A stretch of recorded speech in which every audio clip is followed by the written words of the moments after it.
Père Wahlöö 31. korruse hukk. Tallinn, Eesti raamat 1985.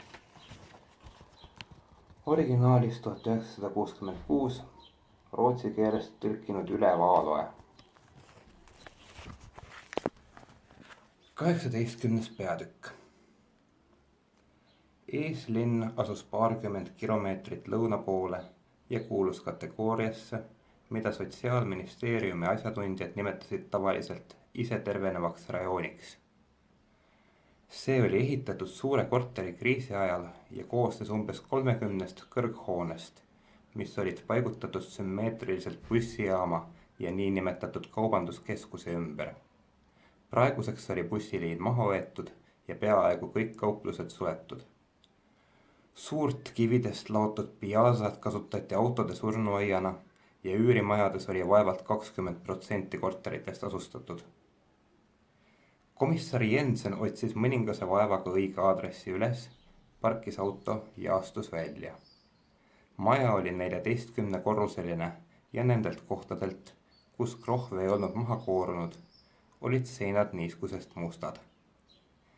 Kivisillutist sissekäigu ees oli klaasikildudega üle puistatud ja risustest puudest ning põõsastest koosnev taimestik oli tunginud betoonvundamendini välja. Pikapeale lõhestaksid nende juured aluspõhja. Lift ei töötanud ja tal tuli jala tõusta 9. korrusele. Trepikoda oli külm ja koristamata ja halvasti valgustatud. Osa ustest olid avatud ja esitlesid tubasid sellistena, nagu inimesed nad olid maha jätnud. Räpased ja tuuletõmbuselised, pikad päraod laes ja seintel. Et osa korteritest olid endist viisi asustatud, sellest andis tunnistust kõrbe hais ja televisiooni ennelõunaprogrammi diktori hääl. Seintel ja vahelagedel paistis heli isoleeriv efekt täiesti puuduvat. Pärast 6. korrust hakkas komissari Jensen raskemalt hingama ja kui ta üles jõudis, peksis rinnus ja paremal pool vahelihases valutas. Mõne minuti pärast muutusid tema hingetõmbed ühtlasemaks. Ta võttis välja oma teenistusmärgi ja koputas uksele. Mees avas kohe, ta ütles. Politseist, ma olen karsklane ja olen olnud seda juba aastaid. Jensen, 16. jaoskonna politseikomissar. Mul on käsil juurdlus, mis puudutab teie endist ametit ja töökohta. Jah, mul oleks mõned küsimused. Mees kehitas õlgu. Ta oli maitsekalt riides, ta nägu oli kõhen ja pilk resigneerunud. Astuge sisse, ütles ta.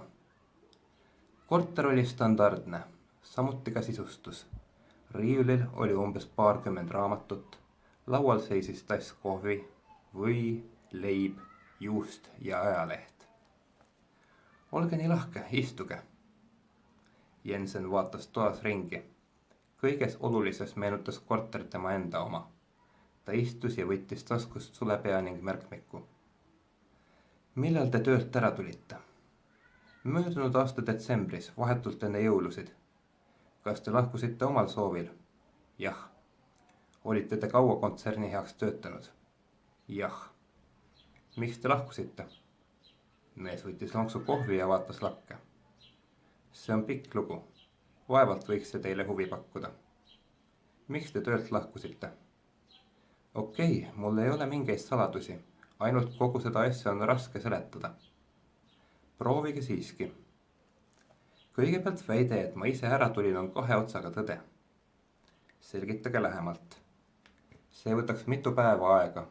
Ja võib-olla ka siis jääks asi teile segaseks. Ma võin teid sündmuste käiguga vaid pealiskaudselt kurssi viia. Ta jäi hetkeks vait. Aga kõigepealt tahaksin ma teada, miks seda vaja on. Kas mind kahtlustatakse milleski? Jah. Ja te ei ütle muidugi milles? Ei. Mees tõusis püsti ja läks akna juurde. Ma tulin siia elama juba siis, kui see rajoon veel uus oli. See polnudki nii ammu. Kohe pärast seda võeti mind kontserni tööle. Õnnetu juhuse läbi. Õnnetu juhuse? Enne seda töötasin ma ühes teises ajalehes. Teie seda enam ilmselt ei mäleta. Selle väljaandjateks olid Sotsialistlik partei ja Ametiühingu liikumine ja see oli viimane suurem nädalaleht kogu maal, mis oli kontsernist täiesti sõltumatu. Meil olid oma taotlused, ka kultuurialased, ehkki kliima sel rindel halvenes juba siis. Mida te kultuurialaste taotluste all mõtlete? Teate, meie leht seisis hea kunsti ja poeesia eest. Me trükkisime ilukirjanduslikke palu ja nii edasi. Mina pole sel alal mingi ekspert. Ma olin reporter ja tegelesin poliitika ning sotsiaalsete küsimustega. Kas te olite sotsialist? Ma olin radikaal. Tegelikult kuulusin ma Sotsialistliku partei äärmuslike pahempoolsete hulka. Miks? Ei tea isegi öelda. Ja siis? Meie lehe asjad ei läinud eriti hiilgavalt. See ei andnud mingit kasumit, aga ei saa ka öelda, et me kahjumiga oleksime töötanud. Seda luges küllalt suur hulk inimesi ja oli sellest mõjustatud. Meie leht oli ju kontserni ajalehtedele ainsaks vastukaaluks ja see kritiseeris kontserni ning kirjastust ning võitles nende vastu, osalt aktiivselt, osalt juba üksnes oma olemasoluga. Kuidas? Poleemika, juhtkirjade, avaliku kriitika kaudu. Sellega, et eri probleemidele sai ausalt lähenetud. Nende jaoks seal majas polnud see muidugi vastuvõetav ja nad püüdsid meile omamoodi vastu anda. Kuidas? Nad hakkasid välja andma veelgi rohkem ja veelgi labasamaid pildi ajakirju ning ajaviitekirjandust, apelleerides inimeste kalduvustele. Millistele kalduvustele?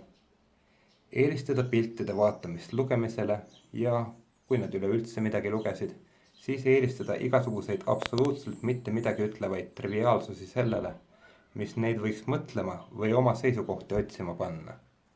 Nii oli see kahjuks juba siis. Ta seisis endiselt akna juures seljaga külalise poole. Seda nähtust öeldi intellektuaalseks kerguseks ja öeldi, et see kuulub TV ajastu üleminevate komplikatsioonide hulka. Reaktiivlennuk mürises üle maja, 10 kilomeetreid lõuna poole jääva lennuvälja suunas. Sealt sõidutati iga päev suuri inimhulki välismaale veetma oma iga-aastaseid puhkusenädalaid mõningates korralike tingimustega välja valitud paikades. See tegevusväli oli võimalikkuse piirini organiseeritud. Korra oli Jensen sellise reisi kaasa teinud ja ta ei kavatsenud seda korrata. See oli sel ajal, kui paljud ikka veel uskusid, et kasvav impotentsus ja frigiidsus tulenesid radioaktiivsest sadestusest. Kas mäletate? Jah. Meie lugejaskonnale ei pääsenud kontsern kuidagi ligi. See ei olnud eriti suur, kuid konsolideerunud, koosnes inimestest, kes vajasid seda ajalehte. Nende jaoks oli see viimane õhuauk lasuuris. Ilmselt sellepärast kirjastus vihkas meid ala lõpmata. Aga nad ei suuda meid purustada, uskusime meie. Ta pöördus ümber ja vaatas Jensenile otsa. Ma räägin seda kõike väga kokku surutult. Ma ju ütlesin, et seda ühe käeviipega ära ei selgita. Jätkake. Mis juhtus edasi? Mees naeratas kahvatut naeratust, läks tagasi sohva juurde ja võttis istet. Mis juhtus? Mõeldavatest variantidest kõige närusem. Nad lihtsalt ostsid meid ära. Ilusti ja kenasti. Koos kogu personali, ideoloogia ja kogu krempliga. Raha eest. Või kui seda ümber pöörata, partei ja ametiühingu liikumine müüs meid maha, vastasleerile. Milleks? Ka seda pole lihtne seletada. Me seisime teelahkmel. Üks meel hakkas oma kuju võtma. Sellest on nüüd tükk aega möödas. Teate, mida mina arvan? Ei. Just sellal oli sotsialism teistes riikides pikast kriisist üle saanud ning sotsialismil õnnestus inimesi konsolideerida. Ma pean silmas kui inimesi, teha neid vabamaks, tugevamaks, vaimult tugevamaks, õpetada neile, mida töö võib ja peab tähendama, anda nende isiksusele tegevust, inspireerida neid olema vastutavad. Meie olime endiselt materiaalselt ees. Hetk teineteise kogemusi praktikas rakendada oleks seega pidanud käes olema. Aga juhtus midagi hoopis muud. Areng kulges teist rada pidi. Kas teil on raske mind jälgida? Mitte põrmugi. Siin oldi nii pimestatud iseenda suurepärasusest, nii tulvil pimedat usku niinimetatud praktilised poliitika tulemustesse. Jämedalt öeldes leiti ju, et on õnnestunud lepitada, peaaegu ühte sulatada marksismi plutokraatiaga, et sotsialism ise muutis end üleliigseks, nagu seda reaktsioonilised teoreetikud olid muide juba aastaid varem ette näinud. Siis hakati tegema ka muudatusi partei programmis. Need peatükid, mis leiti ohustavat üksmeelt, tõmmati lihtsalt maha. Samm-sammust taganeti peaaegu kõikidest tähtsatest põhimõtetest. Ja samaaegselt selle üldise pomina jälgedes tungisid esile moraalireaktsionäärid. Te mõistate, kuhu ma tüürin? Veel mitte. Igal elualal püüti kõiki seisukohti üksteisele võimalikult lähendada. Iseenesest polegi see võib-olla nii halb mõte, aga meetodid, mis selle realiseerimiseks kasutati, rajanesid peaaegu eranditult vastuolude ja raskuste mahavaikimisel. Salati probleemide olemasolu. Neid püüti varjata küll pideva materiaalse heaolu kasvu sildiga, küll suurte sõnade ja sisutute kõnedega, millest kõmasid nii raadio, ajakirjandus kui ka televisioon. Viigilehena kasutati nii siis kui praegu terminit muretu meelelahutus. Asja mõte oli muidugi selles, et tekkinud probleemid aja jooksul iseenesest lahenevad. Seda aga ei juhtunud. Isiksuse ihulised vajadused olid küll rahuldatud, kuid vaimselt oli ta alaealise tasemele surutud. Poliitika ja ühiskond olid tema jaoks laiali valguvad ja arusaamatud mõisted. Kõik oli vastuvõetav, kuid ebahuvitav. Üksikisiku reaktsiooniks oli algul segadus, hiljem asendus see ükskõiksusega. Ja sisimas lisandus sellele veel mingi seletamatu hirm. Hirm, ütles mees, aga mille ees, seda ma ei tea. Kas teie teate? Jensen vaatas talle ilmetult otsa. Võib olla lihtsalt elu ees nagu alati. Absurdne on see, et väliselt muutus ju kõik pidevalt paremaks. Protokollis oli ainult 3 musta plekki. Alkoholism, enesetappude arv ja sündivuskõver. Nendest rääkimist ei peetud korrektseks ja nii oli see siiamaani. Ta jäi vait. Komissar Jensen ei lausunud midagi. Las alla. Üks üksmeele läbivaid mõttekäike, ehkki seda kunagi selgelt välja ei öeldud või ei formuleeritud, oli, et iga asi peab end ära tasuma. Ja lausa kuulmatu, et just see doktriin osutuski põhiliseks põhjuseks, et ametiühingu liikumine ja partei müüsid meid neile, keda me tollal võtsime kui meie verivaenlasi. Motiiviks oli siis lihtsalt raha, mitte et nad oleks tahtnud meie avameelsusest ja radikaalsusest lahti saada. Selle kasulikkusest said nad aru, kui oli juba liiga hilja. Ja see pani teid kibestuma. Mees ei paistnud küsimusest aru saavat. Aga see ei olnud veel kõige piinavam ja alandavam. Kõige halvem oli see, et kõik otsustati ära ilma meie teadmata, tasandil kõrgel üle meie pea. Me olime endale sisendanud, et me etendasime teatud rolli, et see, mida me ütlesime ja mida me esindasime, ja see grupp, keda me esindasime, tähendas veidikese, vähemasti küllaldaselt selleks, et meid oleks peetud vääriseks teadma, mida meiega ette võetakse. Aga nii see polnud. Asi lepiti kokku 4 silma all kontserni šefi ja ametiühingu liikumise juhi vahel, 2 ärimeest konverentsi laua taga. Siis tehti see teatavaks peaministrile ja parteile, kes korraldas mõningad praktilised detailid. Need meie hulgast, kes olid laialdaselt tuntud ja olid juhtivatel positsioonidel, said sinekuurid juhtkonda, meie ülejäänud läksime pealekauba. Jah, kõige tähtsusetumad löödi loomulikult minema. Mina kuulusin vahepealsesse kategooriasse. Nii see läks tookord. Sama hästi oleks see võinud toimuda keskajal. Sest nii see on ju läinud, kõikidel aegadel. Ka see näitas meile, kes me seal töötasime, et me ei tähendanud mitte midagi ega polnud võimelised midagi korda saatma. See oli kõige hullem. See oli mõrv. Idee tapmine. Ja see pani teid kibestuma. Pigem resigneeruma. Ja teie hoiak uue töökoha suhtes oli vihkamine. Kontserni ja selle juhtide vastu. Ei, mitte põrmugi. Kui te nii arvate, siis olete minust valesti aru saanud. Nemad olid ju tegutsenud täiesti loogiliselt, oma lähtepunktist. Miks nad oleksid pidanud loobuma nii kergelt teostatavast triumfist? Mõelge, kui kindral Miaja oleks lahingu ajal Madriidi pärast helistanud Francole ja öelnud: kas tahate osta minu lennukeid? Nad võtavad liiga palju bensiini.